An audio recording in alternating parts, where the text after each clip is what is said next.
की सरबराही में पार्लिमानी पार्टी का इजलास हुआ। इजलास में वज़ीर आज़म ने DGISI के तकर्रुरी के मामले पर पार्लिमानी पार्टी को एतमाद में लिया और बताया कि DGISI की तकर्रुरी में तकनीकी खामी थी जो ठीक हो जाएगी। तैनाती पर होने वाली कयास आराइयां दुरुस्त नहीं है। पार्लिमानी पार्टी के इजलास में बात करते हुए वज़ीर आज़म ने कहा कि हुकूमत और फौज में किसी किस्म की कोई गलत फहमी नहीं है। अस्करी क़यादत से मेरे से ज्यादा बेहतर ताल्लुकात किसी के नहीं है। पार्लिमानी पार्टी के इजलास के बाद वज़ीर इत्तलात फवाद चौधरी ने मीडिया से बात करते हुए बताया कि खुफिया इदारे के सरबराह की तकर्रुरी का अमल शुरू है। अहम ओहदे की तकर्रुरी जल्द होगी और तकर्रुरी का फैसला एतमाद की होगा। Director general inter services intelligence या ISI के अपॉइंटमेंट से मुतल्लिक जो मामलात हैं वो मुकम्मल तौर के ऊपर तय पा चुके हैं। प्रोसेस जो है वो शुरू है और इंशाल्लाह उनकी जो अपॉइंटमेंट है वो बड़ी जल्दी होगी और इसके ऊपर पूरी तौर के ऊपर जो सिविल और मिलिट्री दोनों जो साइड्स हैं वो ऑन बोर्ड हैं और इंशाल्लाह एक एतमाद की फिजा में ये फैसला जो है वो होगा।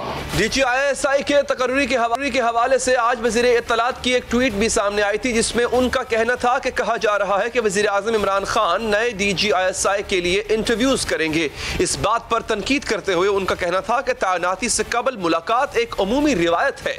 ऐसे अमल को मुतनाज़ बनाना इंतहाई नामुनासिब है।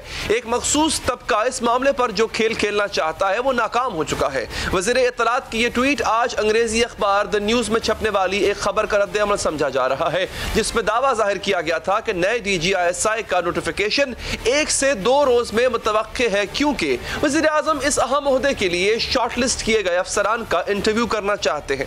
DGISI के ओहदे के लिए इंटरव्यू का सवाल वज़ीर दाखिला शेख रशीद से भी हुआ। उन्होंने इसकी तरदीद करते हुए बताया कि वज़ीर आज़म सियासी तौर पर सोच रहे थे जबकि फौज का अपना ये मसले होते हैं। प्राइम मिनिस्टर एक पॉलिटिकल सतह पे सोच रहे थे, उनके ख्याल में कुछ पॉलिटिकल उनके व्यूज़ थे, जब दूसरी तरफ भी एक प्रिंसिपल उनके मसले थे कि आर्मी का तरीकाकार। वज़ीर आज़म, वज़ीर दाखिला और वज़ीर इत्तलात सब ने एक ही बात की है कि हुकूमत और फौज में मुकम्मल हम आहंगी है और मामला जल्द हल कर लिया जाएगा। लेकिन जब यही सवाल वज़ीर दिफा परवेज खटक से हुआ तो उन्होंने बार बार पूछे जाने के बावजूद भी खामोशी रखी। खटक साहब आज हो जाएगा नोटिफिकेशन सर? खटक साहब सर आज हो जाएगा नोटिफिकेशन सर? DGISI के तकर्रुरी का मामला 9 दिन पहले सामने आया था जब 6 अक्टूबर को ISPR की जानिब से DGISI के तबादले और तकर्रुरी की प्रेस रिलीज जारी की गई थी जिसमें core commander Karachi lieutenant general Nadeem Anjum को DGISI तैनात किए जाने का ऐलान किया गया था। लेकिन इसके बाद वज़ीर आज़म के दफ्तर से इस तकर्रुरी का नोटिफिकेशन जारी न होने की वजह से मामला लटक गया था, जिसके बाद सियासी सहाफ़ती हलकों में कयास आराइयां शुरू हो गई और फिर 6 दिन खामोश रहने के बाद हुकूमत का मौक़िफ़ सामने आया कि DGISI की तकर्रुरी वज़ीर आज़म का इख्तियार है और इस मामले पर कानूनी तरीक़ा कार इख्तियार का। रात को वज़ीर आज़म साहब की और chief of army staff general Qamar Bajwa की बहुत तवील नशिस्त हुई और नए DGISI की तकर्री के लिए जो कानूनी तरीका है वो इख्तियार किया जाएगा। उसके ऊपर भी दोनों का इत्तफाक राय है। उसमें जो अथॉरिटी है वो वज़ीर आज़म की है। हुकूमत मुसलसल 3 दिन से रोजाना कह रही है कि ताल्लुकात बेहतरीन सतह पर है, मामला हल होने के करीब है।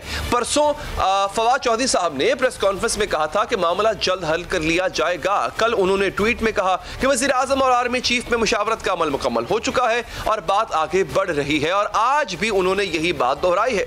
लेकिन इसके बावजूद नतीजा निकलता नजर नहीं आ रहा। इसके साथ हुकूमत की जानिब से कानूनी तरीक़ाकार, वज़ीर आज़म की अथॉरिटी और तकनीकी खामी जैसे बयानात भी दिए जा रहे हैं। 9 दिन हो गए हैं, अहम ओहदे पर तकर्रुरी का मामला क्यों हल नहीं हो रहा? मजीद बात करेंगे। हमारे साथ मौजूद है वज़ीर मुमलिकत बराए पार्लिमानी उमूर अली मोहम्मद खान साहब। शुक्रिया आपका। खान साहब, ये इसको क्यों लटका क्यों दिया गया है? बड़ी इंपॉर्टेंट बात है कि एक तो इसको ताखीर 6 दिन हो चुके हैं। जिस रोज प्रेस रिलीज जारी हुई थी, क्या उसी बात और उसके फौरन बाद मुज़ाकरात, मुशावरत, जो भी कह लें उसको आप, उसका अमल शुरू हो गया था? और जिस तकनीकी नुक्ते की बात कर रहे हैं वो कब पकड़ा गया, कब पता चला कि तकनीकी खराबी है? एक और दूसरा, मुझे सबसे पहले ये बताइएगा, क्या नोटिफिकेशन मौसूल हो गया है वज़ीर आज़म ऑफिस को? बिस्मिल्लाहिर्रहमानिर्रहीम, अल्लाहुम्मा सल्ली व सल्लिम व मुबारक कला सैयदना मोहम्मद। बहुत शुक्रिया अली हैदर साहब। मुनासिब तो होता कि वज़ीर दिफा ही इस पे करते बात, क्योंकि उन्हीं के ऑफिस से ये सारा प्रोसेस होता है। मेरे पास तो फर्स्ट हैंड इन्फॉर्मेशन इस पे नहीं है, और जो पार्लिमानी पार्टी की मीटिंग हुई है उसकी जो अंदर की गुफ्तगू है उस पर भी मैं ज़्यादा बात तो नहीं करूँगा, लेकिन अभी थोड़ी देर पहले एक्सप्रेस न्यूज़ पे मैंने बात की तो सिर्फ यही बताया कि ये जो इशू है इस पे तो वज़ीर आज़म साहब ने बड़ी कम बात की, सिर्फ एतमाद में लिया कि कोई मसला नहीं है और ये जल्दी हल हो जाएगा, बल्कि उन्होंने ये कहा कि मसला बेसिकली हल है, थोड़ा सा शायद टाइम इसमें लग रहा है, तो आज कल में इंशाल्लाह वो हो जाना है। बाकी आज गुफ्तगू ज़्यादा अफगानिस्तान इशू पे हुई और पार्लियामेंट में कानून साजी पे हुई, तो मैं समझता हूँ कि मसला वगैरह कोई इतना नहीं है, थोड़ा इस पर टाइम लग गया है। आइडियली इस पर टाइम कम लगना चाहिए था, लेकिन बाज़ मामलात पे टाइम लग जाता है। लेकिन इस पे जिस तरह हमारे इंफॉर्मेशन मिनिस्टर ने भी बात की है और खान साहब ने ख़ुद भी इस पे जो है जो बात की है कि वो और जो हमारे सिपहसालार हैं वो एक पेज पे हैं, फ़ौज और एस्टेब्लिशमेंट और सिविल गवर्नमेंट एक पेज पे, कोई इशू नहीं है, कोई ख़ास कोई ऐसा मसला नहीं है। अच्छा अली साहब, इस पे जो तनकीद की जा रही है सर वो ये की जा रही है कि आपने खुद कहा कि ये मसला हल हो जाएगा, ये बेसिकली मसला बना ही क्यों? मसला यहाँ पे ये है हर किसी को कि ये मसला बना ही क्यों। इससे पहले आपको याद है आर्मी चीफ की एक्सटेंशन वाला मामला था, वो नोटिफिकेशन, वो भी टेक्निकली आप कह लें उसको वो गलत हो गया नोटिफिकेशन, वो भी मसला था नहीं, मसला बन गया। ये वाला इशू भी इशू था नहीं सर। आपके दौर में फौज डिस्कस हुई, ये इदारा जो इतना हसास इदारा है सर, जो आज से पहले इस तरह डिस्कस नहीं हुआ, आपके दौर में आज डिस्कस हो रहा है। मीडिया भी कभी डिस्कस ना करता इसको, अगर इसको आप यानी गवर्नमेंट डिस्कस ना कर रही होती। तो सर फवाद चौधरी बोले हैं तो फिर हमें बोलना पड़ा। सर ये मसला बना ही क्यों है? देखिए, मैं दोबारा ये अर्ज़ करूँगा कि चूँकि हमारा असास इदारा है और मुल्क के दिफा का ज़ामिन है, इंटरनल और एक्सटर्नल सिक्योरिटी का, और पाकिस्तान के दुश्मनों की इस पर नज़र होती है, और अल्लाह के करम से इसने हमारा सर फ़ख्र से दुनिया में बुलंद किया है। और ये भी एक बहुत बेहतर सिचुएशन है कि अगर आप माजी से देखें तो आज सिविल मिलिट्री इम्बैलेंस की चीज़ें बहुत हद तक जो है अल्लाह के करम से बहुत बेहतरी की तरफ गई हैं। वज़ीर आज़म साहब और सिपहसालार में हैं, आपने फ्रीक्वेंटली उनको मीट करते हुए देखा होगा। तो मैं दोबारा ये कहूँगा कि बजाय इसके कि इस इशू की ज़्यादा डिटेल में मैं जाऊँ, कुछ इशूज़ का ज़ाहिर है काबीना मेंबर होते हुए आपको वहाँ काबीना में मुख्तलिफ चीज़ें डिस्कस होती हैं, लेकिन उसका मतलब ये नहीं होता कि आप हर चीज़ आके जो है हम उस पर बात करें। हसास इदारा है, बस इतना ही मैं समझता हूँ काफ़ी है कि कोई मसला नहीं है। और जो इशू चल रहा था तो वो आज या कल में इंशाल्लाह वो आप देख लेंगे, नोटिफिकेशन का भी जो है। अच्छा अली साहब देखिए, मैं यहाँ से थोड़ा सा मैं अब थोड़ा आगे बढ़ते हैं। अली साहब देखिए, अर्ज ये है कि जब इसे कहा जाता है ना सर कि ये कोई इशू नहीं है, तो सर अगर ये इशू ना होता तो यकीन कीजिए आप आज आप और मैं या आप बाकी टीवी शोज़ पे किसी और मौजू पे बात हो रही होती, ये मौजू ही ना होता। अर्ज ये सर कि एक हसास इदारा वो अजीब तमाशा सा बन गया है। मैं इस पे देखें अली भाई एक बात करूं, अगर कोई ये कहता है कि इशू नहीं है तो एक प्रोसीजरल मैटर है जिसमें आइडियली स्पीकिंग कम टाइम लगना चाहिए था, थोड़ा सा ज़्यादा लग गया, जो कोई ऐसा एक्स्ट्राऑर्डिनरी भी नहीं है। आइडियली स्पीकिंग मैं आपसे एग्री करता हूँ कि कम टाइम लगना चाहिए था, लेकिन अगर कोई ये कहता है कि इशू ही नहीं है तो मैं तो उससे एग्री नहीं करता, क्योंकि सारे अवाम के बड़े दिल के करीब है हमारा हसास इदारा भी, पाक फ़ौज भी। जिस तरह हुकूमत के मुख्तलिफ मामलात में उनकी नज़र होती है तो वो इसको ओन करते हैं, इसलिए इसके हवाले से कोई भी बात हो तो उसमें उनकी दिलचस्पी कुदरती अमर है। इस वजह से जो ये एक प्रोसीजरल मैटर है, इसने अगर थोड़ा सा ज़्यादा टाइम लिया है तो सब ने इस पर जो है सोचा है। लेकिन मैं दोबारा ये कहूँगा कि चूँकि हसास मामलात होते हैं, इनमें स्टेट सिक्योरिटी की बातें होती हैं, ज़्यादा इसको नहीं वो उस पर बात करनी चाहिए। इतना ही काफ़ी है कि कोई इशू नहीं है इस वक्त, कोई मसला नहीं है। आप यकीन करें अली साहब, मसला नहीं है। आप यकीन कीजिए, अगर आप कल की तारीख के तमाम टॉक शोज उठा लें, कल की तारीख के, परसों की नहीं कर रहा मैं, कल की तारीख के, परसों इस पे बात हुई, कल की तारीख पे एक टॉक शो नहीं हुआ सर इस पे। आप आज बोले तो दोबारा आज बात हुई सर। अगेन मीडिया बात नहीं कर रहा, मीडिया फ्रेंजी क्रिएट नहीं कर रहा सर। इंडिया को आप देख लें, आपको इंडियन मीडिया पे आप नजर रखते हैं सर, आप इंडियन मीडिया इसको इस तरह उछाल रहा है। 6 दिन हो गए सर इशू को। यही तो हम कह रहे हैं सर कि ये हसास इशू था, अगर कोई प्रोसीजरल ग्लिच है भी तो सर इसको इससे पहले सॉल्व कर लिया जाता और ये 1-2 दिन में खत्म हो सकता था। 6-7 दिनों में कौन सा प्रोसीजरल ग्लिच है सर जो खत्म नहीं होकर दे रहा? देखिए, आज तो बात ज़ाहिर है हमारे वज़ीर इत्तलाआत ने की, शायद आपका इशारा उसकी तरफ है। तो उन्होंने तो जो पार्लिमानी पार्टी की मीटिंग थी उसमें जो ज़्यादा डिस्कस हुआ, यानी कि अगर आप देख लें तो एक तो ये वाला इशू जिस पे आप बात कर रहे हैं, असास इदारे वाला, उस पर तो मेरे ख्याल में 2-2.5-3 मिनट शायद खान साहब ने बात की होगी, इतना ही कोई की है, और सिर्फ एतमाद में लिया कि कोई मसला नहीं है, एक प्रोसीजरल मैटर जो है वो हल है और आजकल में इसका जो है नोटिफिकेशन सारा कुछ सामने आ जाएगा। तो सिर्फ एतमाद में लिया ताकि किसी को कोई शकूक व शुबहात ना हो। बाकी मैक्सिमम 90-95% ऑफ द टाइम जो गुफ्तगू हुई या तो अफगानिस्तान सिक्योरिटी सिचुएशन पे और या पार्लियामेंट में लेजिस्लेशन पे और मोहतरम मेंबरान की हाजिरी पे, ताकि कोरम पॉइंट आउट ना हो और इम्पॉर्टेंट चीज़ों पे लेजिस्लेशन आने वाली है, इन चीज़ों पे जो है वो डिस्कस हुआ ज़्यादातर।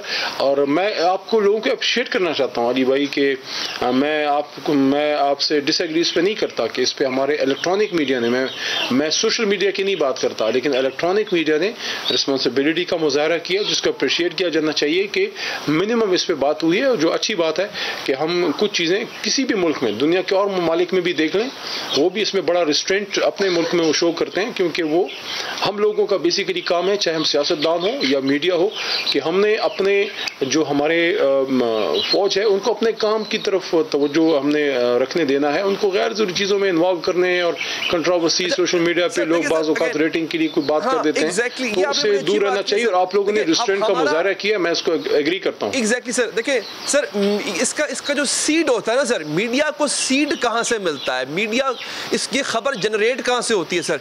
आर्मी चीफ की एक्सटेंशन वाली खबर और ये खबर सर, ये दोनों प्रोसीजरल मैटर थे जिसमें कोताही हुई और ये दोनों गवर्नमेंट की तरफ से खबरें जनरेट। मेरा सवाल सर ये है कि इसको गवर्नमेंट इस नहज पे आने ही क्यों देती है? अगर मैं इदारों की बात करूं सर, तो अदलिया काजी फायज ईसा केस, अदलिया के हवाले से गवर्नमेंट और एक तनाज़ा खड़ा हुआ, अदलिया का गवर्नमेंट के साथ मुतनाज़े हुई। इलेक्शन कमीशन इस वक्त वो आपके साथ एक फड्डे एक सूरत हाल में है, मुतनाज़े हुआ। मीडिया के साथ जो एक मीडिया बिल लाने की कोशिश की गई थी, ये भी हाल ही में आपको पता होगा, मुतनाज़े हो गया सिलसिला। इदारों के साथ, और ये अब हसास इदारा हमारा सर, इदारों के साथ जब गवर्नमेंट इन्वॉल्व हो रही है वो इदारा मुतनाज़े हो रहा है सर। कोई इदारा नहीं छोड़ा ऐसा गवर्नमेंट ने जो कि मुतनाज़े ना हो। बड़े इदारों की बात कर रहा हूं सर, तो ये कहीं ना कहीं तो फिर सवाल उठेगा। नहीं, ये तो चलो खैर, दिफा के हमारे इंतहाई बड़े अहम इदारे हैं, चाहे वो हसास इदारा हो इंटर सर्विसेज का या पाक फौज हो, उसको तो सारे ओन भी करते हैं बहुत ज़्यादा और सब उस पर फ़ख्र भी करते हैं, लेकिन और भी जो इदारे हैं वो भी उतने ही हमारे लिए अहम हैं। हाँ, कुछ इश्यूज़ आपका इलेक्शन कमीशन की तरफ इशारा है या मीडिया का जो रेगुलेटरी अथॉरिटी की जो अदलिया की तरफ भी है सर कॉन्सेप्ट हमारे मोहतरम जी। मैं देखें, अदलिया के हवाले से तो हमारा बड़ा क्लियर मौक़िफ़ है, मीडिया के हवाले से भी बड़ा क्लियर मौक़िफ़ है और इलेक्शन कमीशन के हवाले से भी। सिर्फ उसमें 10 सेकंड बात कर लेता हूँ। अदलिया जो आज अगर अल्लाह के करम से आज़ाद है, मुझे इस पर फ़ख्र है कि मैं सियासतदान से पहले एक वकील हूँ और हम वकला ने एक मूवमेंट स्टार्ट की, उस ज़माने में स्टूडेंट था, और फिर इमरान खान साहब ने, चेयरमैन तहरीक इंसाफ जो अब वज़ीर आज़म है, खान साहब ने तो चैम्पियन किया है आज़ाद अदलिया की कॉज को। यानी कि हमें वो दिन भी याद है कि हम मर्दान से, अपने इलाके से और पूरे पाकिस्तान से लोग, हमारी तंजीम के लोग जो है अपने काफ़िले लेके आए और यहीं पे हम डी चौक में हमने कॉन्स्टिट्यूशन एवेन्यू पे उस वक्त के चीफ जस्टिस साहब की सपोर्ट के लिए हम यहाँ पे आए। हमने बड़ा एक बहुत अजीम शान जलसा हुआ। उससे पहले जो लॉन्ग मार्च था अदलिया की आज़ादी के लिए, उसमें खान साहब का एक किरदार है, तहरीक इंसाफ का एक रोल है, बड़ा क्लियर मौक़िफ़ है। तो हम तो हमेशा अदलिया के साथ खड़े होते हैं। और एक और भी मैं दावे से एक बात आपके सामने करना चाहता हूँ कि सुप्रीम कोर्ट ऑफ पाकिस्तान ने जब वज़ीर आज़म साहब को बुलाया, 8-9 महीने उन्होंने अपना मनी ट्रेल दिया, कभी शिकायत नहीं की। और जब वो अपना क्लियर करके निकले वहाँ से, कभी शिकायत नहीं की मुझे क्यों बुला रहे हो, मैं तो कभी सरकारी ओहदे पे नहीं बैठा, अपना सब कुछ दिया। उससे पहले एक बहुत बड़ा केस हमारा था, ये खान साहब वाला केस हमारे हक में आया। उससे पहले एक केस था रेगिंग वाला, दांडी वाला, उस पर 126 दिन के धरने के बाद जब जुडिशल कमीशन बना, वो फैसला लार्जली फिर एंड में हमारे खिलाफ ही आया, ठीक है ना, लेकिन उसको हमने मनोअन तस्लीम किया। आपने किसी भी हमारे मेन लीडर, सीनियर लीडरशिप की बात करें, हम यही तो याद कर करके कभी उसके खिलाफ बात करते नहीं देखा होगा। खान साहब कहाँ गए? एग्जैक्टली सर, आज हुक्मरान जो खान साहब हैं वो तोशा खाना की तफसील देने से गुरेजा हैं। जो अपोजिशन वाले खान साहब थे वो पूरी अपनी मनी ट्रेल दे देते थे। हम तो उन्हीं खान साहब को याद करते हैं सर, कि जो कहा करते थे कि जनाब अगर बिजली के बिल बढ़ गए हैं तो इसका मतलब है हुकूमत चोरी कर रही है, महंगाई बढ़ रही है तो हुकूमत चोरी कर रही है, बिजली के बिल फाड़ दो। हम और कहते थे मॉडल टाउन वालों को इंसाफ दिलाऊंगा, मुल्क में इंसाफ लेकर आऊंगा। सर मेरे सामने पूरी ये इस वक्त एक लिस्ट पड़ी हुई है सर, कि मुल्क में जहां बड़े बड़े कमीशन बने, एक कमीशन ऐसा नहीं है सर जिसकी रिपोर्ट पे कार्रवाई करते हुए जिम्मेदारों को करार वाकई सजा दी गई हो। एक केस ऐसा नहीं है बशमूल सानिया साहिवाल के जिसके मुल्जिमों के खिलाफ आप अपील में गए हो। सर वो मुझे तो अपोजिशन वाले खान साहब चाहिए, मुझे वो दिलवा दें। नहीं देखें, खान साहब वही हैं। थोड़ा सिर्फ ये है कि जब आप हुकूमत में आते हैं, हुकूमत की कुछ रिस्ट्रिक्शंस होती हैं कि आप जो अपने कमीशंस की मुख्तलिफ की बात की, अब कमीशन जब आप बना देते हैं, वो जब एक इंक्वायरी कर लेते हैं, उसके बाद उसको आगे प्रोसेस करना कुछ रियासती इदारों का भी काम होता है, जिसमें अदलिया भी है और जब केस पुट इन कोर्ट होता है। और उसके अलावा जो आपके SCCP हैं, जो शुगर का, लेकिन केस में तो पुट इन कोर्ट नहीं हुआ ना सर, इन कमीशंस में SCCP की तरफ कुछ उसमें नैब की तरफ चला जाता है, कुछ FIE की तरफ चला जाता है। हमारा जो लीगल प्रोसेस है वो है थोड़ा कम्बरसम एज ए वकील, क्योंकि आप खुद भी इसको कवर आप भी करते हैं, मैं एज ए वकील भी आपको कह रहा हूँ कि हमारा प्रोसेस जल्दी रिजल्ट नहीं देता। इसी वजह से तो अब हम क्रिमिनल लॉ रिफॉर्म्स भी लेके आए हैं जो अब काबीना से जल्द अप्रूव हो जाएंगे, उस पर काम हो चुका है, थोड़ा बहुत उसकी नोक पलक दुरुस्त करनी है। सिविल लॉ रिफॉर्म्स जो अभी आपके कोर्ट में है, अभी वो अदालत में गई नहीं। अली साहब एक चीज बता दें सर, जो अभी आपके कोर्ट में है, पेंडोरा पेपर्स पे सेल बनाया आपने, और वो मजे की बात है वो सेल में आपके अपने लोगों के नाम भी हैं पेंडोरा पेपर्स में, और हेड भी उसको वज़ीर आज़म साहब खुद कर रहे हैं, जो उनके कैबिनेट के लोग हैं। तो क्या कैबिनेट के लोगों का दिफा वो हो सकता है कॉन्फ्लिक्ट ऑफ इंटरेस्ट आ जाए? एक आम बंदा तो सोचेगा ना सर। चलिए उसको भी छोड़ देते हैं, मुझे बता दें सर उसकी कार्रवाई का क्या बना? जितना शोर आपने पनामा पेपर्स पे डाला था, पेंडोरा पेपर्स को दबा के बैठ गई गवर्नमेंट सर। नहीं, दबा के तो नहीं बैठी। फ़र्क दो हैं। एक ये था कि उस वक्त जब पनामा पेपर्स आए तो उसमें बड़ा बिग शॉट उसमें आए, मतलब मियां साहब वो सिटिंग प्राइम मिनिस्टर, और उनके ऐसे एहसासे निकले जो कभी दुनिया में उन्होंने शो नहीं किए थे। बल्कि उनकी साहबजादी जो बात मैं इसलिए करूँ क्योंकि पॉलिटिक्स में, अदरवाइज मैं जो लोग पॉलिटिक्स में नहीं उन पर कभी नहीं बात करता, तो मरियम बीबी जो है चूँकि पॉलिटिक्स में इसलिए बात मैं कर रहा हूँ कि उन्होंने जो क्लियरली एक बात की थी, और मैंने उन मोहतरम एंकर साहबा से फिर एक प्रोग्राम में पूछा भी, हमारी बहन है, उनसे मैंने पूछा भी कभी आपने मरियम बीबी से दोबारा ये सवाल क्यों नहीं किया जब उन्होंने कहा था कि मेरी पाकिस्तान से बाहर, तो क्या पाकिस्तान के अंदर भी प्रॉपर्टी नहीं? तो एक रूलिंग खानदान के हवाले से एक बहुत बड़ा स्कैम जब सामने आया तो ऑटोमेटिकली मीडिया का उसमें इंटरेस्ट था। इस बार अगर आपने देखा होगा तो ये जो, मुझे प्लीज 2 मिनट बोलने दीजिएगा, ये जब आ रहा था पेंडोरा जो पेपर है या जो भी अला बला है, ये जब आ रहा था तो ज़मान पार्क के हवाले से, खान साहब के हवाले से बड़ा चह मगोइयाँ, लेकिन जब जैसे ही खान साहब उसमें क्लियर निकले हैं, मैंने इंटरनेशनल सतह पे, पाकिस्तान में तो सादिक अमीन डिक्लेयर थे, इंटरनेशनल सतह पे भी ये बात पेंडोरा पेपर्स वालों की तरफ से आ गई कि भाई मिस्टर खान का इससे कोई वो नहीं है।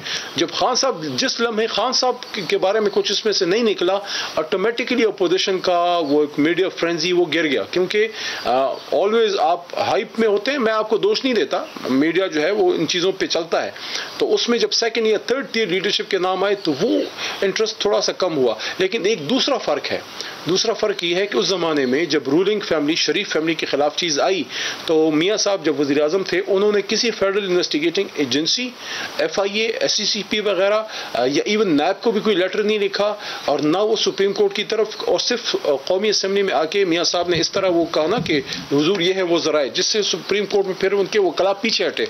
तो जब फेडरल गवर्नमेंट ने उस पर कोई एक्शन नहीं लिया इन्वेस्टिगेशन का, तो फिर हमें मजबूरन सुप्रीम कोर्ट जाना पड़ा। इसमें फ़र्क यह है कि वज़ीर आज़म साहब ने खुद एक्शन लिया है और उनके नीचे जो इदारे हैं उनको टास्क दिया है, ठीक है जी, नैब उनके नीचे नहीं है, उनके वो रेफर कर सकते हैं। कर रहा हूं कि वो एक्शन बता दें क्या है। अब मैं अर्ज करता हूँ, अब इसमें हम पे अपोजिशन ये सवाल उठाती है कि इस दफ़ा आप सुप्रीम कोर्ट क्यों नहीं गए? तो हम तो उस वक्त सुप्रीम कोर्ट इसलिए गए थे माजी में कि फेडरल इदारों ने नोटिस ही नहीं लिया था, तो इस वजह हमें supreme court as an opposition जाना पड़ा। उस वक्त वज़ीर आज़म ने फेडरल इदारों से कोई काम उस पे नहीं किया। अब जब वज़ीर आज़म साहब ने काम लिया है, उनको थोड़ा सा आपको टाइम देना पड़ेगा। और अगर इस पे आखिरी बात, अगर इस पे हमारी अपोजिशन के दोस्त या आप लोग ये कहते हैं, अपोजिशन के दोस्त कॉन्फ्लिक्ट ऑफ इंटरेस्ट की बात करते हैं, तो देखें वज़ीर वज़ीर-ए-आज़म के पास कुछ टूल्स हैं, उनके पास टूल्स हैं, FIA है उनके पास टूल है, उनके पास SCCP, उनके पास फेडरल गवर्नमेंट जो है जहां रेफर कर सकती है, नैब को रेफर कर सकती है, डायरेक्शन नहीं दे सकती। लेकिन अगर कोई समझता है कि इसमें कॉन्फ्लिक्ट ऑफ इंटरेस्ट होगा, तो जिस तरह हम अपोजिशन में थे, सुप्रीम कोर्ट गए, आज की अपोजिशन क्यों नहीं जाती सुप्रीम कोर्ट, क्यों नहीं उसमें वो इंटरेस्ट लेती? बहुत बहुत शुक्रिया आपके कीमती वक्त का। आगे बढ़ेंगे नाज़रीन। ऐलानात, इल्जामात और फिर ऐलानात। 3 साल से वज़ीर आज़म इमरान खान और उनकी हुकूमत यही कुछ कर रही है। कभी करप्शन पकड़ने का ऐलान कर रही है, कभी महंगाई खत्म करने का ऐलान कर रही है, कभी महंगाई के जिम्मेदारों के खिलाफ कार्रवाई का ऐलान कर रही है, कभी बेगुनाह अवाम पर गोलियां बरसाने वालों को निशाने इबरत बनाने का ऐलान कर रही है। CPEC मंसूबों में करप्शन के इल्जामात लगा रही है, सड़कें बनाने में करप्शन के इल्जामात लगा रही है, गुज़िश्ता हुकूमतों के कर्जों की तहकीकात का ऐलान कर रही है। 3 साल से यही सब कुछ चल रहा है। प्रेस कॉन्फ्रेंस कर दी जाती है, ऐलान कर दिया जाता है, इल्जामात लगा दिए जाते हैं और फिर खामोशी इख्तियार कर ली जाती है, लंबी खामोशी, चुप साध ली जाती है। वज़ीर आज़म जवाब दें कि ऐलान करने के बाद उन्होंने किया क्या। वज़ीर आज़म जवाब दें कि जो इक़दामात करने का उन्होंने कहा था वो किए या नहीं किए। नहीं किए तो क्यों नहीं किए, किए तो क्या किया। अभी पेंडोरा पेपर्स के बाद भी तहकीकात का ऐलान किया गया। वज़ीर आज़म जवाब दें कि क्या ये ऐलान भी उनके साबिका ऐलानात की तरह सिर्फ ऐलान ही रहेगा। क्या इन वफाकी वज़रा के खिलाफ भी कार्रवाई की जाएगी जिनके नाम पेंडोरा पेपर्स में आए हैं। पेंडोरा पेपर्स मंजरे आम पर आने से पहले हुकूमत इल्जाम लगा रही थी कि लाहौर इस्लामाबाद मोटरवे की तामीर में करप्शन की गई, नून लीग दौर में महंगी सड़कें बनाई गई। वज़ीर आज़म जवाब दें कि क्या ये इल्जाम भी सिर्फ इल्जाम ही रहेगा या इसकी तहकीकात भी कराई जाएंगी और वो तहकीकात किसी मंतकी अंजाम तक भी पहुंचेंगी या नहीं। दिन मोटरवे का और नवाज शरीफ का कॉन्ट्रैक्ट हमारी हुकूमत का साइन हुआ एंड उसी सालों में एवनफील्ड अपार्टमेंट्स खरीदे गए लंदन में। ये हो रहा था कि आप सड़कों के जो रेट्स हैं, सड़कों के जो ठेके हैं, उनके नाम के ऊपर बहुत बड़ी करप्शन कर रहे थे। इसी साल मार्च में सेनेट इलेक्शन के दौरान पोलिंग बूथ में खुफिया कैमरे लगा दिए गए थे। वज़ीर आज़म जवाब दें कि क्या तहकीकात की गई कि ये कैमरे किसने लगाए, तहकीकात की गई तो क्या कार्रवाई की गई, नहीं की गई तो फिर क्यों नहीं की गई। दस्का इलेक्शन में तो प्रिजाइडिंग ऑफिसर तक लापता कर दिए गए। इलेक्शन कमीशन को नताइज रोक कर दोबारा पोलिंग कराने का हुक्म देना पड़ा। वज़ीर आज़म जवाब दें प्रिजाइडिंग अफसरान को गायब करने वालों का पता चला गया, पता चला तो क्या उनके खिलाफ कोई कार्रवाई की गई, नहीं पता चला तो क्यों नहीं पता चला। प्रिजाइडिंग ऑफिसर्स आपने उठाए थे, ये कहा उन्होंने इलेक्शन कमीशन कितने उठाए थे? जितने भी उठाए थे 20 थे ना, 20 उठाए क्या थी, कहाँ लेके गए थे? 20 की 360 पोलिंग स्टेशन के तो नहीं उठाए गए थे, एक फैक्ट्री में लेकर गए थे। जाने दें। हुकूमत ने CPEC मंसूबों में भी करप्शन का इल्जाम लगाया था, फिर यह भी कहा था कि CPEC के खिलाफ तो एक मंसूबाबंदी के तहत मुहिम चलाई जा रही है। वज़ीर आज़म जवाब दे कि इन दोनों इल्जामात में से कौन सा इल्जाम सच्चा है। अगर करप्शन हुई है तो अब तक क्या तहकीकात हुई है, नहीं हुई तो इल्जाम लगाया ही क्यों था। वज़ीर आज़म इमरान खान ने 10 साल में कर्जों की तहकीकात के लिए भी कमीशन बनाने का ऐलान किया था। इस कमीशन की सरबराही साबिक IG हुसैन असगर को दी गई थी। इंटेलिजेंस ब्यूरो और ISI के अफसर भी इस कमीशन में शामिल किए गए थे। वज़ीर आज़म जवाब दें तकरीबन 2 साल पहले बने इस कमीशन की तहकीकात कहां तक पहुंची है। करप्शन पकड़ ली गई। अप्रैल 2020 में खबर आई कि कर्जा कमीशन की रिपोर्ट में 21 इदारों से वाबस्ता 250 अफराद की निशानदही की गई है। यह रिपोर्ट आए भी 1 साल हो चुका है। जिन अफराद की निशानदही हुई थी उनके खिलाफ आपने क्या कार्रवाई की। 24,000 अरब रुपया इन्होंने इस मुल्क को 10 सालों में मकरूज किया है। मैं अपने नीचे एक हाई पावर्ड एक कमीशन बनाने लगा हूं, एक इंक्वायरी कमीशन। इमरान खान वजीर आजम बनने से पहले सानहे मॉडल टाउन पर इंसाफ मांगते थे। यह केस उनके वजीर आजम बनने के बाद भी मंतकी अंजाम पर नहीं पहुंचा। फिर इमरान खान के दौर में सानहे साहिवाल हुआ। कानून की वर्दी पहनने वालों ने 2 खवातीन समेत 4 अफराद को दिन दहाड़े कत्ल कर दिया, मासूम बच्चों के सामने कत्ल कर दिया। उन मुल्जिमान को कैफरे किरदार तक पहुंचाने के जज्बाती बयानात दिए गए थे। पार्लियामेंट में खड़े होकर बड़ी बड़ी तकरीरें की गई थी, लेकिन सब मुल्जिम अदालत से छूट गए। हुकूमत ने अदालती फैसले के खिलाफ नजर सानी अपील दायर करने का ऐलान किया था। आपको याद है वो अपील आज तक दायर नहीं हुई। जब साना साहिवाल हुआ उस वक्त वजीर आजम मुल्क से बाहर थे, उन्होंने ट्वीट किया था कि वो वापस आकर जिम्मेदारों को इबरतनाक सजा देंगे और पंजाब पुलिस के ढांचे की इस्लाह करेंगे। वजीर आजम जवाब दें कि साना साहिवाल पर अपील तक क्यों नहीं दायर की गई? पंजाब पुलिस के ढांचे की इस्लाह का काम कहां तक पहुंचा? बल्कि पंजाब पुलिस का तो एक 7वां अजी तो अब तब्दील हो चुका। लेकिन इंसाफ के 3 साल में अद्वियात की कीमत में 4 बार इजाफा हुआ, 400 गुना तक इजाफा हुआ। पहले अद्वियात महंगी हुई तो वजीर सेहत आमिर कियानी को हटाया गया, फिर मुआविन सेहत जफर मिर्जा पर इल्जाम लगा कि उन्होंने भारत से खिलाफ ज़ाब्ता अद्वियात दरामद करने में अपना किरदार अदा किया था। वजीर आजम जवाब दें, अद्वियात महंगी करने वालों के खिलाफ क्या कार्रवाई की गई? नहीं की गई तो क्यों नहीं की गई?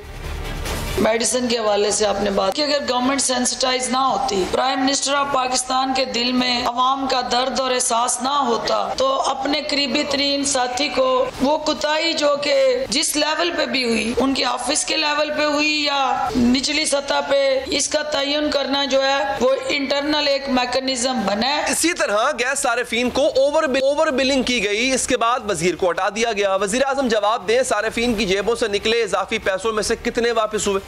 जो कमिटमेंट की गई कि जहां डाका डला, फज की गई आपकी बिलिंग को जानबूझ के ऊपर नीचे स्पाइक्स करके कंप्यूटर के अंदर फिगर्स के साथ खेला गया। अगर हम सब उससे मुतमईन होते, प्राइम मिनिस्टर को आपके दर्द और तकलीफ का एहसास ना होता, तो वहाँ मिनिस्टर चेंज ना होते।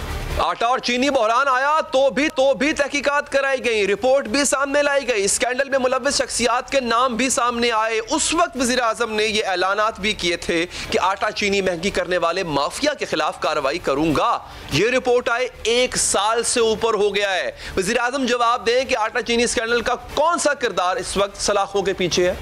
पूरे 29 अरब रुपए की सब्सिडी का मामला नैब को भेजा जा रहा है। आटे का आपको याद होगा, जब चीनी का कमीशन बना तो इसके साथ साथ आटे का कमीशन भी बना। अब आटे वाले एक्शन में इन्वेस्टिगेशन की गई, उसमें से 667 फ्लोर मिलों में से 149 जो हैं वो मुलव्वस पाई गई उस गंदम की चोरी में। गुज़िश्ता साल पेट्रोल की कीमत 7 रुपए कम हुई तो पूरे मुल्क में पेट्रोल की किल्लत पैदा हो गई थी। फिर जब हुकूमत ने कीमतें बढ़ाई, पेट्रोल को 26 रुपए महंगा किया, तो चंद घंटों में पेट्रोल की सप्लाई मामूल पर आ गई। इस हेर फेर पर इंक्वायरी रिपोर्ट भी तैयार की गई। मुआविन खुसूसी बराए पेट्रोलियम को घर भी भेजा गया। जिम्मेदारान के खिलाफ कार्रवाई के लिए 90 दिन में फॉरेंसिक रिपोर्ट जारी करने का ऐलान किया गया। दोस्तों, इस ऐलान को भी 6 महीने होने वाले। वज़ीर आज़म जवाब दें कि वो फॉरेंसिक रिपोर्ट कब आएगी, जिम्मेदारान के खिलाफ कार्रवाई कब की जाएगी। ये को मैंडेट दिया जा रहा है कि फोरेंसिक इन्वेस्टिगेशन करें, 90 दिन के अंदर अपनी रिपोर्ट मुकम्मल करें, जिसकी बुनियाद के ऊपर फिर आगे इसके प्रोसिक्यूशन का काम शुरू किया जा सके। फोरेंसिक इन्वेस्टिगेशन का हिस्सा ये भी बनाना है कि वो सरकारी लोग कौन थे जिन्होंने मुआवनत की और उसके शराकतदार बने। वज़ीर आज़म इमरान खान जवाब दें कि ये ऐलानात और इल्ज़ामात का सिलसिला कब रुकेगा, इक़दामात का सिलसिला कब शुरू होगा, कौम मुंतज़िर है। एक वक्फे के बाद आपको बताएंगे मौलाना फजलुर रहमान साहब जोर लगा रहे हैं, न जाने कब से लगा रहे हैं, उन्हें कामयाबी कहीं नहीं मिल रही है। ना ही पीडीएम में कामयाबी मिली, ना ही पार्लियामेंट में कामयाबी मिली। आखिर उनका अगला इक़दाम क्या होगा, पूछेंगे हाफिज़ अब्दुल्ला से इस वक्फे के बाद।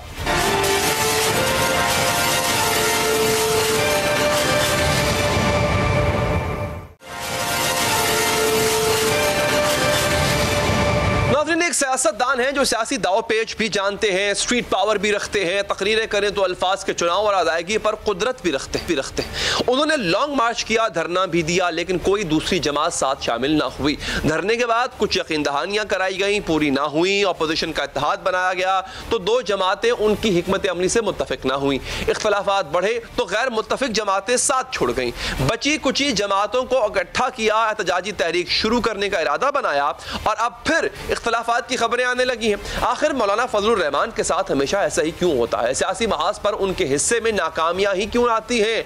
3 साल से उनके दामन में सिवाय ख्वाहिश और हसरत के क्या आया है? और अब खबरें आ रही हैं कि पाकिस्तान डेमोक्रेटिक मूवमेंट के रोड कारवां का उससे पहले नून लीग और जमीयत उलमा इस्लाम में इख्तलाफात पैदा हो चुके हैं। नून लीग मफाहमती ग्रुप रोड कारवान के बजाय सिर्फ जलसे करना चाहता है। अदम इत्तफाक पर दोनों जमातों ने यह मामला पीडीएम के आइंदा इजलास तक मौखर कर दिया। 2019 में भी उन्होंने हुकूमत के खिलाफ मार्च किया था, हुकूमत से मुस्ताफी होने का मुतालबा किया था, यह तक कहा था कि अवाम का समंदर वज़ीर आज़म इमरान खान को गिरफ्तार कर लेगा। यह कहा था कि हुकूमत को 24 घंटों में शिकस्त होगी, अवाम के रास्ते में खड़े कंटेनर्स माचिसियों की तरह बिखेर दिए जाएंगे। उस वक्त मौलाना फजलुर रहमान इस कदर पुर यकीन थे कि 2020 के आगाज में ही नया निजाम आ जाएगा, इमरान खान वज़ीर आज़म नहीं रहेंगे, बहुत बड़ी तब्दीली आ जाएगी, असेंबली तक तहलील हो जाएगी। मौलाना फजलुर रहमान की बात ख्याली पुलाव ही साबित हुई। उनके बयानात से यह तासुर भी मिला कि उन्हें कुछ यकीन दहानियां कराई गई थी। असीफा ना सही, असीफा जैसी किसी चीज की हामी। मौलाना का यकीन काम ना आया, ना ही किसी की जानिब से कराई गई यकीन दहानियां। इन्हें अपना धरना खत्म करना पड़ा और उन्होंने ये बयान भी दिया कि धरना कुछ शरीफ लोगों के कहने पर खत्म। फजलुर रहमान की सोलो फ्लाइट नाकाम हुई तो साल 2020 में उनकी क़यादत में अपोजिशन जमातों का इत्तेहाद बनाया गया। हिकमत अमली ये थी कि अपोजिशन जमातों के अरकान असम्बलियों की नशिस्तों से मुसाएंगे। मौलाना फजलुर रहमान की हिकमत अमली भी नाकाम हुई। पीपल्स पार्टी और अवामी नेशनल पार्टी ने असम्बलियों की नशिस्तें छोड़ने से इनकार कर दिया। दोनों जमातों ने असम्बलियां छोड़ने की बजाय ऑपोजिशन इत्तेहाद ही छोड़। ऑपोजिशन इत्तेहाद टूटने पर फजलुर रहमान के सब्र का दामन भी छूट गया। वो नाराज होकर प्रेस कॉन्फ्रेंस ही छोड़कर चले गए। ऑपोजिशन इत्तेहाद के एजेंडा से इख्तलाफ करने पर पीपल्स पार्टी और अवामी नेशनल पार्टी को नोटिस भी जारी किए गए। यूं ऑपोजिशन इत्तेहाद टूट फूट का हमें उनके फैसले का इंतजार होगा। तब तक 26 मार्च का लॉन्ग मार्च मुलतवी तस्वर किया जाएगा। बहुत शुक्रिया।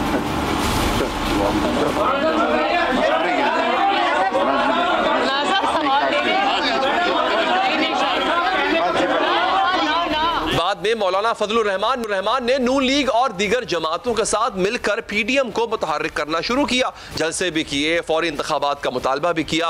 अब 16 अक्टूबर को भी फैसलाबाद में पीडीएम का जलसा है, लेकिन तहरीक चलाने पर नून लीग और जमीयत उलमा इस्लाम में इख्तलाफात पैदा हो गए हैं। क्या वजह है कि मौलाना फजलुर रहमान को मुसलसल नाकामियों का सामना है? पूछेंगे जमीयत उलमा इस्लाम के रहनुमा हाफिज अब्दुल्ला साहब से। एक तो नाकामी, मुसलसल नाकामी। आपने सबसे पहले आगाज किया, आपने सबसे पहले कहा कि हुकूमत जाली है, मैंडेट उनके पास नहीं है, हम तहरीक चलाएंगे। आपने तहरीक चलाई, जलसे किए, लॉन्ग मार्च किया। लॉन्ग मार्च में आप अकेले थे, फिर पीडीएम बनी। पीडीएम कभी बनती थी, कभी टूट जाती थी। अब दोबारा इख्तलाफात सामने आ रहे हैं उस वाहिद बड़ी जमात से जो कि इस वक्त इत्तेहाद का हिस्सा है, वो है नून लीग। सर, आप कामयाब नहीं हो पा रहे हैं हाफिज साहब। जो आपका मैंडेट था पीडीएम का या आपकी अपनी जमात का, वो तो हुकूमत को घर भेजना। हुकूमत कायम दायम खड़ी है, आप किधर खड़े हैं? बिस्मिल्लाहिर्रहमानिर्रहीम। देखिए अली भाई, बुनियादी तौर पर आपकी बात बिल्कुल सही है कि जमीयत उलमा इस्लाम का रोज़ अव्वल से मौक़िफ़ यही रही है। फिर उसी मौक़िफ़ और उसी बयानिए को अपोजिशन की तमाम जमातों ने उसी मौक़िफ़ को अपनाया भी, और आज 22 करोड़ आवाम उसी मौक़िफ़ से इत्तेफाक भी करते हैं। मौक़िफ़ हमारा ये था कि 25-18 का इलेक्शन दांधली ज़दा इलेक्शन है, वो जेली है। जो मैंडेट पीटीआई को मिली है, ये पीटीआई को उनकी अक़लियती अक्सरियत उनको दी गई, फिर कौम पर मुसल्लत की गई। लिहाजा नाजायज़ है ये हुकूमत, नाजायज़ तौर पर मुसल्लत है, मुंतखब नहीं है। दूसरी बात हमने ये की कि ये नाअहल भी है और नालायक भी है, ये डिलीवर नहीं कर सकेगी। आज 22 करोड़ आवाम बशमूल मीडिया हाउसेस तमाम इदारे ये तस्लीम करते हैं कि ये डिलीवर न कर सके, लिहाजा ये नाअहल भी है और नालायक भी है। यहाँ तक हम कामयाब हुए। आप जाके बाहर बाजार में चापड़ी वाले से पूछे, दुकान वाले से पूछे, किसी कोके वाले से पूछे, किसी ड्राइवर, किसी मजदूर से पूछे, वो यही कहेंगे कि इस मुल्क में हुकूमत इमरान खान की नहीं है, इस वक्त मुल्क में हुकूमत किसकी है कोई पता नहीं चलता। महंगाई इनसे कंट्रोल नहीं हो सकता, बेरोजगारी इनसे कंट्रोल नहीं हो सकता, मुल्क में लाकानूनियत है, मुल्क में जमहूरियत नहीं है, पार्लियामेंट मुअत्तल है, अज़्व मुअत्तल बन चुका है, गैर फ़ाल है, हुकूमत आर्डिनेंस के ज़रिए चलाया जाता है। आप ये तमाम चीज़ें देकर ये मुत्तहिदा अपोजिशन अगरचे मुत्तहिदा नहीं रही। 20 सितंबर 2020 को फिर पीडीएम बनी। पीडीएम भी वो 10 पार्टियां, 8 पार्टियों पर अभी पीडीएम मुश्तमिल है, 2 पार्टियां नहीं है। बिल्कुल हमारा मौक़िफ़, हमारा चाहत यही था कि वक्त से पहले यह खत्म हो, लेकिन एक कामयाबी हमें मिली कि जो बयानिया पीडीएम का था, आप वो बयानिया पूरी कौम का है। हाँ, वो ठीक है सर, ये तो ठीक है, लेकिन असल आपका जो मकसद, जो आपका गोल था, वो तो था इसको घर भेजना। उसकी तारीखें भी आपने दी, कभी दिसंबर, कभी जनवरी, कभी मार्च। सर, वो दिन कब आएगा जब आपका ये असल मकसद पूरा होगा? वो पूरा क्यों नहीं होकर दे रहा? देखिए जिन लोगों ने इमरान खान को मुसल्लत किया है, हम रोज़ अव्वल से कहते हैं उनको क्या पाकिस्तान अजीज़ है या इमरान खान अजीज़ है या पाकिस्तानी कौम अजीज़ है।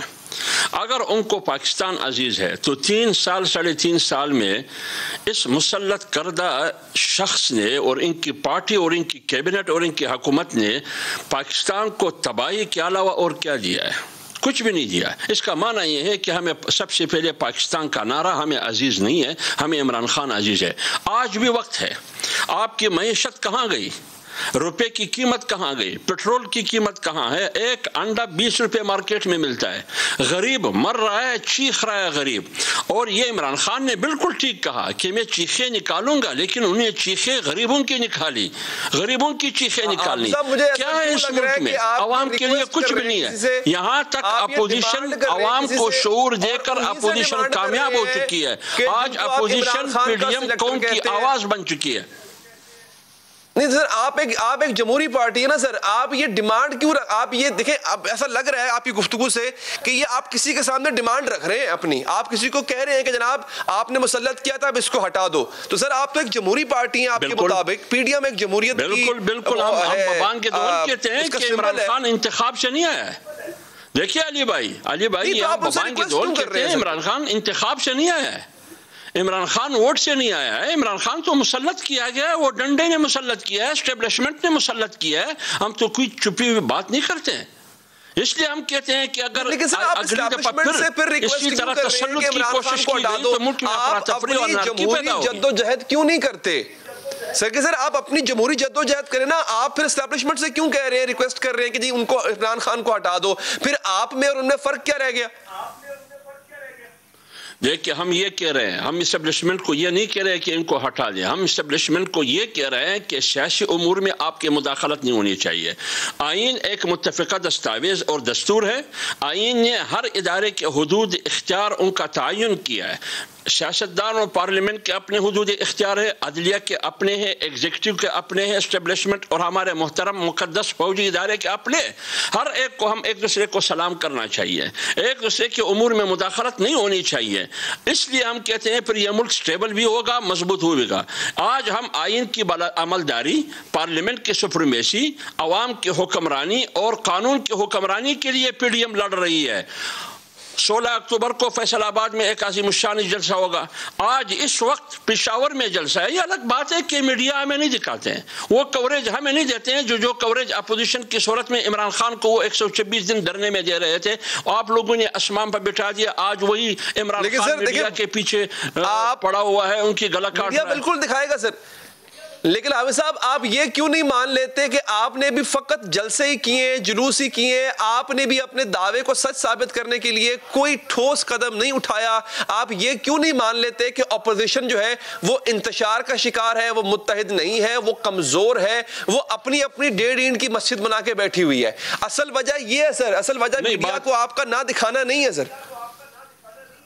देखिए बुनियादी तौर पर बात यह है 8 जमातें जो पीडीएम में शामिल हैं वो बिल्कुल एक पेज पर है, एक सफ़े पर है। उनका बयानिया एक है कि इस मुल्क में रोल ऑफ लॉ हो, इस मुल्क में आइन की अमलदारी हो, इस मुल्क में फैसले पार्लियामेंट में हो, इस मुल्क में पार्लियामेंट सुप्रीम हो।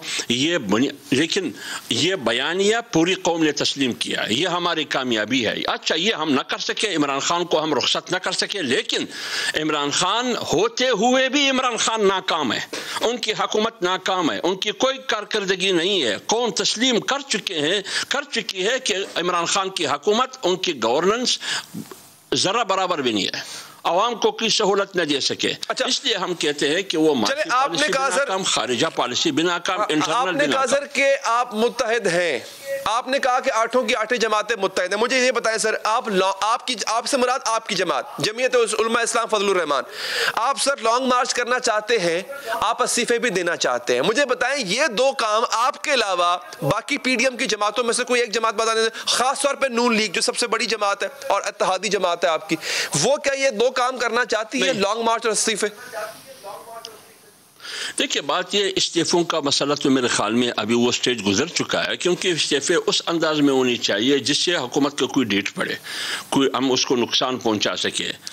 असल साहब बहुत बहुत शुक्रिया आपके कीमती वक्त का। आगे बढ़ेंगे नाज़रीन। झूठा इल्जाम लगाना आसान होता है, इल्जाम लगाकर लोगों की इज्जत उछाली जाती है, किरदार कशी की जाती है, और खास तौर पर अगर ऐसे इल्जामात जिनसी हरासी से मुतालिक हो तो उसके नताइज और भी खौफनाक हो जाते हैं। मुलजिम की इज्जत मुजरिम करार पाने से पहले ही तार तार हो जाती है। इन झूठे मुकदमों की वजह से दो संगीन मसाइल जन्म लेते हैं। झूठे इल्जाम की वजह से जो सच्चे और वाकई मजलूम होते हैं उनके मुकदमात मशकूक हो जाते हैं, और जो मासूम और बेगुनाह होते हैं उनको दर्दनाक अजियत बर्दाश्त करना पड़ती है। अदालती ट्रायल से पहले इन्हें मीडिया ट्रायल का सामना करना पड़ता है। घरेलू, समाजी और पेशा वराना जिंदगी में मुश्किलात आ जाती हैं। इसकी ताज़ा मिसाल रावलपिंडी के एक मदरसा उस्ताद की है जिन पर तालिबा के साथ जिनसी ज्यादती का इल्जाम लगाया गया। तकरीबन 1.5 माह तक इन्हें मीडिया ट्रायल का निशाना बनाया गया। जुर्म साबित होने से पहले ही मुजरिम होने का तासुर दिया गया, लेकिन जब तहकीकात हुई, डीएनए और पॉलीग्राफिक टेस्ट हुआ तो रेप इल्जाम झूठा साबित हुआ। मुलजिम का डीएनए तलबा के साथ मैच नहीं हुआ। इसके अलावा जिन खातून उस्ताद पर मुलजिम की सहूलतकारी का इल्जाम लगाया गया था, पॉलीग्राफिक टेस्ट में उस खातून के खिलाफ भी कुछ नहीं मिल सका। हमने आज इस खबर को इसलिए मौजू बनाया क्योंकि ऐसे इल्जामात के बाद मीडिया पर मुलजिम के खिलाफ दिन रात खबर चलाई जाती है, लेकिन जब मुलजिम को क्लीन चिट मिल जाती है, बेगुनाही साबित हो जाती है, इल्जाम झूठा साबित हो जाता है, तब उन अफराद की बेगुनाही की खबर को वो जगह नहीं मिलती जो उनका हक होता है। और झूठे मुकदमात की ये कोई एक मिसाल नहीं है दोस्तों। जिनसी हरासानी का एक बड़ा केस आज भी सच और झूठ के इम्तिहान से गुजर रहा है। 3 बरस कबल गुलकारा मीशा शफी ने सोशल मीडिया पर गुलकार अली जफर पर जिनसी हरासानी का इल्जाम लगाया था, जिसके बाद गुलकार अली जफर ने इल्जामात के खिलाफ मीशा शफी के खिलाफ हतक इज्जत का मुकदमा दायर किया। होना तो यह चाहिए था कि मीशा शफी अली जफर के खिलाफ हरासानी के तमाम सबूत अदालत को देती और अली जफर को मुजरिम करार दिलवाती, लेकिन सूरत हाल इसके उल्ट है। सूरत हाल यह है कि 3 साल की अदालती कार्रवाई में अपने इल्जामात के हक में मीशा शफी एक बार भी अदालत पेश नहीं हुई है। मीशा शफी के अदालती फरार से इस रवैये पर न सिर्फ अदालत सवाल उठा रही है, बल्कि इस बुनियाद पर अली जफर का दावा भी सच्चा नजर बड़े प्रॉपर प्लान के साथ किया गया, मुझे टारगेट करके किया गया, अपने ज़ाती मफाद के लिए किया गया, पर्सनल गेन्स के लिए किया गया। और क्या इसलिए किया गया कि वो कनाडा जा रही हैं और इमिग्रेशन हो रही है, वहाँ जाके वो कोई इंटरनेशनल रिकग्निशन और मलाला बनना चाहती थी। रिस्पेक्टेड कोर्ट्स हैं, उनसे ये अपील करना चाहता हूँ, करने आया हूँ कि इस केस का फैसला जल्द अज जल्द सुनाया जाए ताकि दुनिया के सामने जो है वो झूठ उसका सामने आए। जिनसी हरासानी का एक मशकूक केस 1.5 माह पहले भी सामने आया था, जब मुजफ्फरगढ़ की एक लेडी सब इंस्पेक्टर ने जबरदस्ती अगवा और ज्यादती का मुकदमा दर्ज कराया था, लेकिन सीसीटीवी फुटेज में खातून जोर जबरदस्ती के बजाय अपनी मर्जी से मुलजिम की गाड़ी में बैठती हुई नजर आई, जिसके बाद जोर जबरदस्ती के इल्जामात मशकूक हो। इसके अलावा ज्यादती के झूठे इल्जाम के एक और वाक़े की बाकायदा तस्दीक भी हो चुकी है। गुज़िश्ता माह खातून को साथियों समेत गिरफ्तार किया गया था। खातून ने फैसलाबाद में जिम्मेदार से पैसे हथियाने के लिए ज्यादती का झूठा मुकदमा दर्ज करवा दिया था, लेकिन पुलिस तफ्तीश और मेडिकल में ये इल्जाम गलत साबित हो गया। रेप के झूठे इल्जाम के हवाले से लाहौर के इलाके गुजरपुरा में भी एक वाकया सामने आ चुका है, जिसमें 2 लड़कियों ने इल्जाम लगाया था कि उनको अगवा करके गुजरपुरा फैक्ट्री में इज्तिमाई ज्यादती का निशाना बनाया गया, लेकिन फिर तफ्तीश में यह बात सामने आई थी कि दोनों लड़कियां रजामंदी के साथ मुलजमान के साथ गई थी, लेकिन पैसों के लेन देन पर तनाज़ पैदा हुआ, जिस पर उन्होंने जिनसी ज्यादती का इल्जाम लगा दिया। पहले 15 अगस्त को काड़ा से खातून वकील के अगवा और ज्यादती का वाकया सामने आया था। अगवा होने वाली खातून वकील वीडियो में इंतहाई खौफजदा हालत में दिखाई दी थी, जिसमें खातून वकील इरशाद नसरीन ने बताया कि इन्हें किस तरह अगवा किया गया और इज्तिमाई ज्यादती का निशाना। आरपीओ और आईजी से लेकर वजीर आला और वजीर आजम की सतह तक नोटिस लिया गया। हुकूमती शख्सियात मुलजिमान को पकड़ने के लिए सरगर्म हो गई। पंजाब बार काउंसिल की तहकीकाती कमेटी भी तश्कील दी गई, जिसने ज्यादती के इल्जामात और अगवा के ड्रामे का पर्दा चाक कर दिया। बार काउंसिल की तहकीकात में खातून वकील के मुकदमे को झूठा और बेबुनियाद करार देते हुए कहा गया था कि इरशाद बीबी ने अपने मुखालिफिन को फंसाने के लिए मुकदमा दर्ज करवाया था। ये खातून वकील मुखालिफिन के खिलाफ इससे पहले भी मुकदमा दर्ज करवा चुकी है। गुज़िश्ता बरस ही मुल्तान में भी एक खातून को गिरफ्तार किया गया था जो पैसे बटोरने के लिए शहरियों पर रेप के मुकदमा दर्ज कराती थी, लेकिन आखिर मुल्तान पुलिस ने इसका झूठ पकड़कर इसे गिरफ्तार कर। बात करते हैं इसी हवाले से वक्कास अबरेज खान मारूफ वकील हमारे साथ मौजूद हैं। वक्कास साहब, ये इतना कुछ जब हो जाता है तो वो शख्स जो बेगुनाह होता है, जिसको बाद में बरियत मिल जाती है मगर उसका इमेज टार्निश हो चुका होता है, क्या कानून उसको कोई रिलीफ देता है? हैदर, आपने बड़े हमारी सोसाइटी के तशवीशनाक पहलू की तरफ बात की है। मैं ये समझता हूँ कि हमारी सोसाइटी के अंदर जब भी कोई लड़की या कोई बच्ची जिसकी सबसे ज्यादा जरूरी चीज इस जिंदगी के अंदर, इस दुनिया के अंदर उसकी इज्जत है, अगर उस हवाले से वो किसी पे इल्जाम लगाती कि किसने मेरे साथ रेप किया है या ज्यादती की है, तो मैं ये समझता हूँ this is one of the biggest allegation acquisition on the part of any women. लेकिन एट द सेम टाइम अगर वो जो इल्जाम लगाया गया है वो बेबुनियाद है, मन गलत है, झूठा है, फर्जी है, ये किसी को डिस्पर्ज करने के लिए लगाया गया, तो एट द सेम टाइम वो शख्स जो कि उस केस के अंदर मुलजिम है उसको अपने आप को बेकसूर साबित करने के लिए एक लंबा प्रोसेस फॉलो करना पड़ता है, और उसके घर वालों की नजरों में उसकी जो इज्जत का जनाजा निकल जाता है, मोहल्लेदारों की नजरों में उसकी इज्जत जाती रहती है, और सोसाइटी के उस तबके में, उस प्रोफेशन में जहां पे वो सर्व करता है वहां पे भी उसकी इज्जत की धज्जियां उड़ा दी जाती हैं। और जब वो बेगुनाह होकर कोर्ट से या पुलिस अगर अपनी रिपोर्ट में उसे बेगुनाह करार देती है तो लोग ये समझते हैं कि शायद ये कुछ दे के बच गया है और हमारे लीगल सिस्टम ने, हमारे पुलिस ने इसके साथ कोऑपरेट किया है।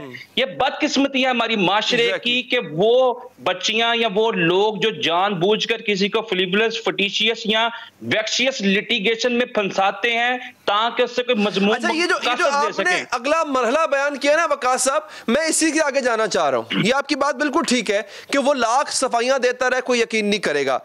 क्या आपको नहीं लगता कोई ऐसा कानून, कोई ऐसा अदालती हुक्म, अदालत को मशवरा तो नहीं दे सकते, इल्तिजाई कर सकते?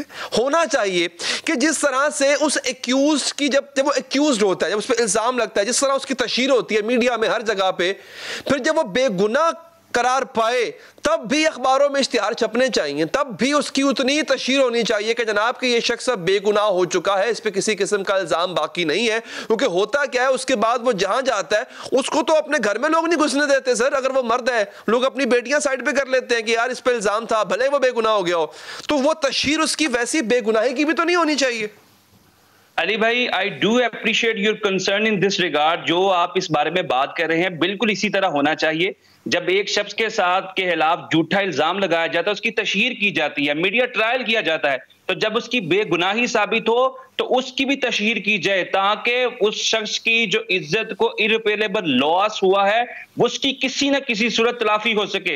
इस जिम्मन में जो लीगल प्रोविजंस हमारे पास मौजूद हैं वो ये कि पुलिस ऑफिसर जो उस मुकदमे का इंदराज करता है, कल कला अगर कोर्ट ऑफ लॉ में या during the course of inquiry investigation से ये लगे कि ये झूठा मुकदमा है, तो वो झूठे मुद्दई के खिलाफ या विक्टिम के खिलाफ सेक्शन 182 पीपीसी की कार्रवाई करे, लेकिन उसकी सजा जो है वो 6 महीने है और ये बेलेबल ऑफेंस है। सेकेंडली, कोर्ट्स के पास ये अथॉरिटी मौजूद है, सेक्शन 250 सीआरपीसी का है कि ऐसे झूठे मुद्दई को भारी जुर्माना करे। और अक्यूज पर्सन क्या कर सकता है, उसके लिए भी हमारे क्रिमिनल जस्टिस सिस्टम के अंदर प्रोविजंस रखी गई हैं कि वो ये समझता है कि उसकी इज्जत का जनाजा निकाला गया, डिस्पर्ज की गई है, तो वो मलिशियस प्रोसिक्यूशन को बुनियाद बनाकर उस खतून को, उस बच्ची के खिलाफ जो केस कर सकता है, डैमेजेस क्लेम कर सकता है। और जब कोर्ट ये फैसला दे देती है कि इस शख्स जो है इसको बाइज्जत बरी किया जाता है, तो उसके बाद जो कोर्ट ऑफ डिस्ट्रिक्ट कोर्ट होती है जिसके सामने ये डेफामेशन का सूट किया जाता है, वो भी लाखों नहीं बल्कि करोड़ों रुपए हर्जाना जो है वो ग्रांट कर सकती है। लिहाजा इस जिम्मन में मैं ये समझता हूं कि अवेयरनेस क्रिएट करना बहुत जरूरी है। इस केस की मैं स्पेसिफिकली एक बात जरूर आपको बताना चाहूंगा। इस केस के जब इनिशियली इस बच्ची का मेडिकल एग्जामिनेशन किया गया तो उस वक्त जो डॉक्टर थी उसने कहा कि इसके डीएनए टेस्ट की जरूरत ही नहीं है, मीनिंग देयर बाय कि उसी वक्त पता चल गया कि ये झूठा मुकदमा है। और जब उसके बाद पॉलीग्राफिक टेस्ट करवाया गया तो पॉलीग्राफिक टेस्ट का आपको भी पता है, मुझे भी पता है कि ये किस तरह करवाया जाता है। फिर उसके बाद तमाम की तमाम चीजें वो क्रिस्टल क्लियर होगी and it has become the open and shut case कि इस शख्स को, इसके मदरसे को, इसकी दरसगाह को डिस्पर्ज किया गया है, डेफामेटरी मटीरियल पब्लिश किया गया है और कोशिश की गई है कि इसकी इज्जत को तार तार किया जाए। मैं बतौर स्टूडेंट साहब, आपने बड़ी अच्छी गुफ्तगू की, आपने वो पूरा प्रोसीजर बताया जो कानून में मौजूद है, जो झूठे मुद्दई को सामना करना पड़ सकता है कॉन्सिक्वेंसेस का, और वो शख्स डैमेजेस क्लेम कर सकता है। यानी कि इसका मतलब है सर लॉ ऑफ टॉर्ट्स मौजूद है।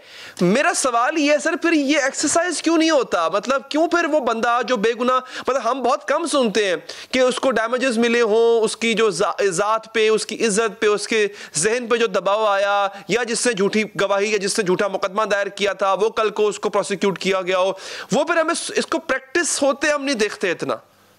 हैदर, इसकी सबसे बड़ी वजह यह है कि हमारा जो जस्टिस सिस्टम है वो बहुत ज्यादा प्रोलॉन्ग कर दिया जाता है, हैचिस का सामना करना पड़ता है, डिलेइंग टैक्टिक्स इस्तेमाल की जाती है, और एक मुल्ज़म जो कि पूरा एक कोर्स ऑफ ट्रायल फेस करता है, 1 साल, 1.5 साल, 2 साल, जो कि इस केस के अंदर तो बजाय 2 महीने के अंदर इसका फैसला कर दिया गया, लेकिन जो 1, 1.5, 2 साल वो मेंटल अग्नि फेस करता है, अपने घर वालों से नजरें मिलाने के काबिल नहीं रहता, उसके बाद वो हाथ जोड़ता है इस क्रिमिनल जस्टिस सिस्टम से कि मैं अपनी बेगुनाही साबित करने के लिए मुझे 1.5-2 साल लगे। उसके बाद वो इस क्रिमिनल जस्टिस सिस्टम पे कोई ट्रस्ट इन्वोक करना ही नहीं चाहता, वो ना डैमेजेस की तरफ जाता है ना डेफामेशन की तरफ जाता है। मैं बतौर स्टूडेंट ऑफ लॉ ये समझता हूं कि इस जो हमारे इस केस के अंदर जो मुअल्लिम थे उनको जरूर जो है डैमेजेस का दावा फाइल करना चाहिए, वो इसलिए कि इस केस को एक टेस्ट केस के तौर पर और एक प्रेसिडेंट के तौर पर सेट करना चाहिए। आपके प्रोग्राम के तवज्जुह से मैं पैगाम दूंगा ताकि ये जो झूठे मुद्दई हैं जो लोगों की इज्जतों को तार तार करने से पहले एक लम्हे के लिए तफक्कुर, तदब्बुर और तहम्मुल नहीं करते,